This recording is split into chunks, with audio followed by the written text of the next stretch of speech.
today?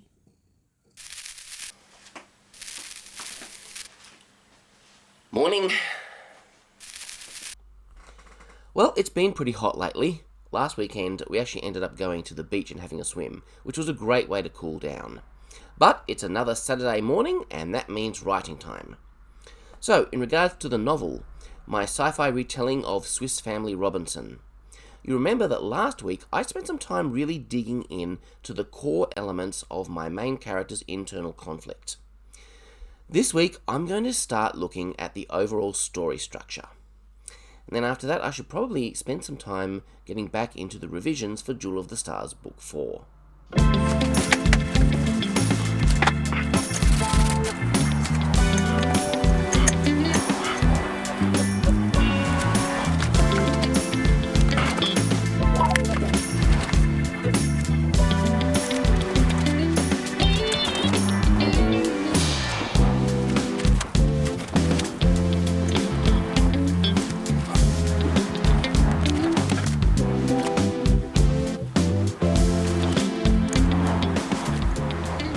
So over the last year or so, I've been taking a lot of notes on the relationship between character arc and story structure, pulling from a number of sources, but mainly K.M. Weiland and Abbie Emmons.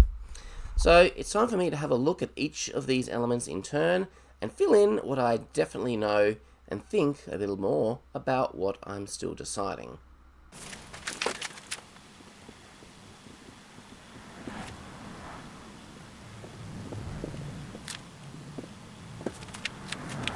Okay, so the hook is possibly the most important moment in the story. This is the very first thing that the reader is going to read, and it's got to grab their attention and make them read the next sentence, the next paragraph, the next page, and hopefully the rest of the book.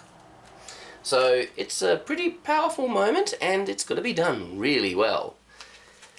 And this is where I'm starting because I'm very much a chronological kind of thinker. So I've written, what has happened to the ship and crew? Wake, gravity offline, lights failing, no alarm, ship deserted. You'll have to take my word for it. Don't you love my handwriting? So, we're starting with the protagonist, the father of this family, waking up and realizing that he's floating. The gravity in the ship is offline. And this will lead to an immediate panic on his behalf. Now, we know that his great fear, his misbelief, it's all around safety and the protection of his family. So his immediate thought is going to go to, are my family okay? And he's going to be calling out, everyone alright? Everyone, let me know you're okay. So there'll be like flashing lights just under the door to their room, but there's no alarm.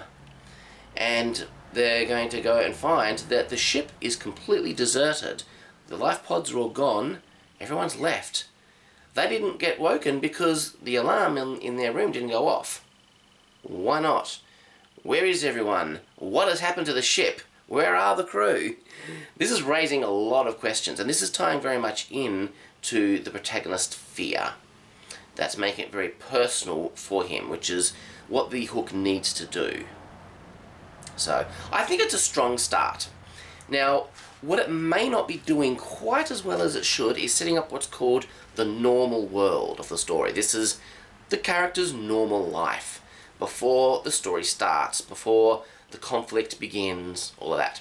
However, I am going to be doing some flashbacks to before they boarded the ship during the first act. And I'll be launching into the first one pretty quickly after this initial scene where they wake up and, oh no, what's going on? So that will be a good way to establish that normal world. This here is still part of the normal world, because they're not down on the planet yet, but it's very much, things are starting to go wrong, what's happening?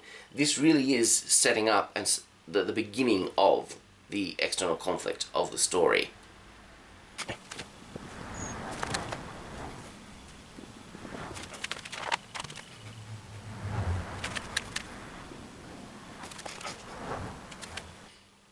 Alright, so my inciting incident and my first plot point are pretty linked, as they tend to be. So for my inciting incident, I've said the ship is going to crash, we need to regain control, fear, we are going to die. So not only is this ship abandoned and deserted, but it is going to crash. There's a planet, and we're going to go smack straight into it. We don't want that to happen. And this ties into the character's fear. You know, he and his family are going to die if this happens. Now, this is starting to look a little like, you know, this is quite generic, not specific enough, because everyone has a fear of death. No one wants to die. This is meant to be really personal and specific to our protagonist. But because he is this Enneagram 6, where he's all about safety and keeping his family safe, and specifically creating an environment that he controls, that he can ensure their safety. You know, his lie is, my family will not be safe unless I can control their environment. So that does make it, you know, quite personal and specific to him, and that ties into this here, where he's going to try and take literal control of the spaceship and basically prevent it from crashing. That's his goal in the immediate term here. So this inciting incident is meant to push the protagonist way out of his comfort zone and lead to an impossible choice. Now, I've already been pushing him outside his comfort zone up here in the hook, so I've already got a little bit of that up here. Now, Abbie Emmons teaches that this inciting incident, you know, make it happen as soon as possible, even as early as the hook. K.M. Weiland teaches that this moment happens at the 12% mark in the book. And I am a bit of a stickler for these percentages. I find them a really good framework. Filmmakers have to stick by these percentages, you know, very, very closely. As novelists, we've got a little bit of leeway, but I still like to stick to them pretty perfectly. But in this case, I do think there's some room for a little bit of this up here. I do think this is the right way to start the book. It's mysterious, it's exciting, it's intriguing, and it does all the things that a hook is supposed to do. I've got to remember that while I'm wanting to make this a much more character-driven story, it is still an adventure story, and it needs to function as such. So that brings us then to this first plot point, and this is where that impossible choice is going to come in. So I've said, can't save ship, only option is to leave. Impossible choice, to strand family on hostile planet. So, yeah, they have realised, look, we want to regain control, but we can't. There is no way to prevent this ship from crashing. Now, that leaves our protagonist with a terrible, impossible choice. We either stay on the ship and die, or we get off the ship and I strand my family on a hostile planet that we can probably never escape, and they will never again be in a safe, controllable environment. You can see how that kind of a choice is going to affect him and how hard that's going to be for him. Now, we do need a way to get off the ship. We have found a method, and I think that this is actually going to be something that is suggested by another member of his family. So all the escape pods are gone, so they can't use those. But we found another way off the ship. Now, it may be kind of dangerous. The father is going to initially reject this idea when it's first suggested because he needs to regain control. But we've got no choice now. This is no longer an option. We're going to have to take this kind of dangerous option to escape the ship, and we're going to end up on this planet. And so that will then lead us to a plot goal for the rest of the book, is that he wants to escape this planet and get his family back on course for the New Sydney colony, which is the nice, safe, controllable environment they were initially headed to begin with. So far, this is all sticking, pretty darn close to the original Swiss Family Robinson book. It's interesting that I've gone a much more character-driven route, but I've pretty much ended up back in the same place. And I guess that's a bit of a testament to Johann David Wyss, and the strength of how he's written this book, hundreds of years ago. I do have some criticisms for some things in parts of this book, but I think his first act is pretty solid, and it stands up today.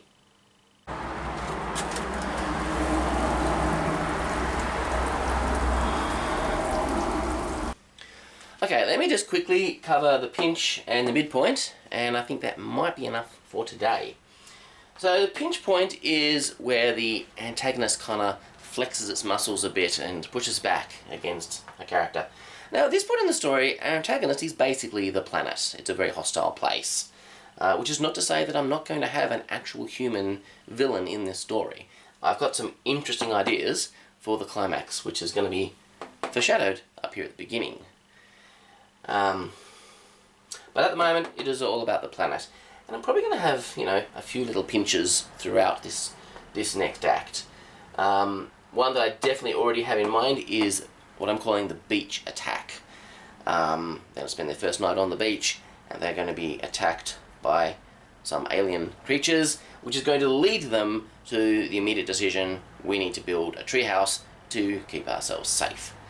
And that is, of course, the iconic part of the story.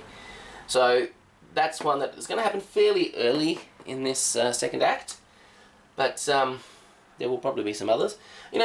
Abbie Emmons teaches that she actually includes this pinch point as kind of the end of Act 1, whereas K.M. Weiland talks about the pinch, in my opinion, more correctly, as being kind of halfway between the first plot point and the midpoint.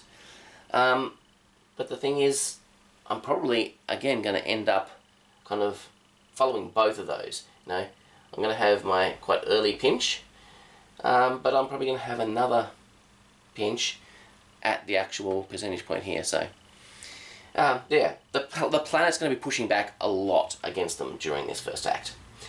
And then that brings us to the midpoint, and there's a bit more to really dig into here, especially on the character arc side.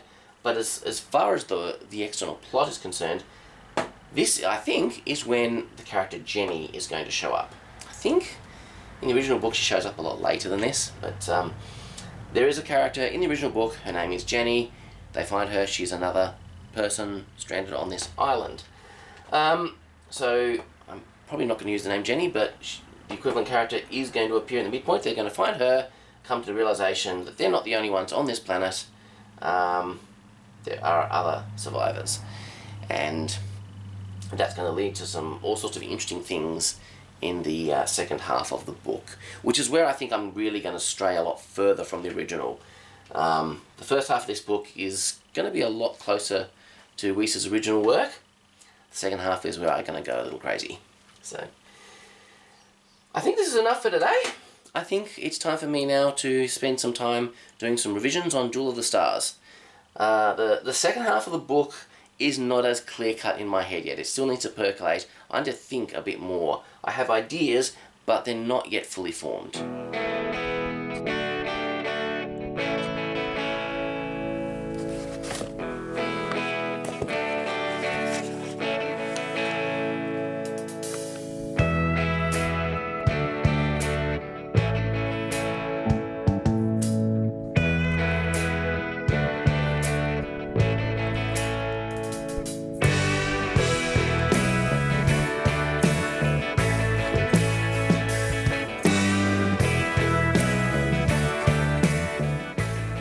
Well, I've edited a few chapters, which feels really good.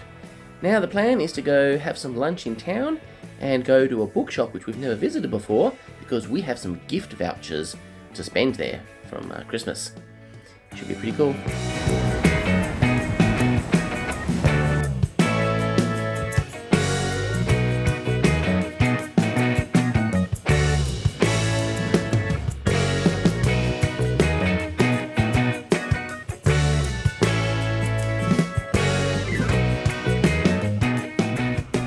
Well, I had a good time shopping for books. So, I actually got 2 books here. So, I got one with my gift card, but there were 3 of us, all with gift cards, getting them. So, they had a deal where you can get 4 books, the cheapest will be half price. And there were a couple of different books that I'd been eyeing off. It was hard to choose, so I went and got a second one for half price. So, I've got The Bright of the Sky by Kay Kenyon. So this is about a man who is searching for his wife and daughter who go missing in an alternate dimension. He's off on a big adventure. It's a place filled with strange alien creatures. It's meant to have really good world building. And so yeah, he's off to save his wife and daughter. I really like stories about family men and about families in general. So yeah, right up my alley. And then I've got The Stars Uncharted by S.K. Dunstall. And this is about some people who find an abandoned spaceship, an exploration ship, with its databanks full of coordinates for uncharted planets. And they go off on a big adventure to find the most famous lost world of all and riches beyond their wildest dreams. So maybe a little bit of Indiana Jones in space, but a good sci-fi adventure. That sounds like a lot of fun. So now I'm just going to figure out when I'm going to read them amongst all the other many books I've already got lined up to read this year. But we'll figure that out. If only there was enough time to read all the books in the world that I want to read. Not to mention write all the books I want to write. Got to do this annoying thing called working for earn a living. Anyway, I think that will probably cover it for this vlog. Next time I'll be continuing to work on my story structure, and we'll see where the story takes us. So, in the meantime, live long and prosper. Have a good one.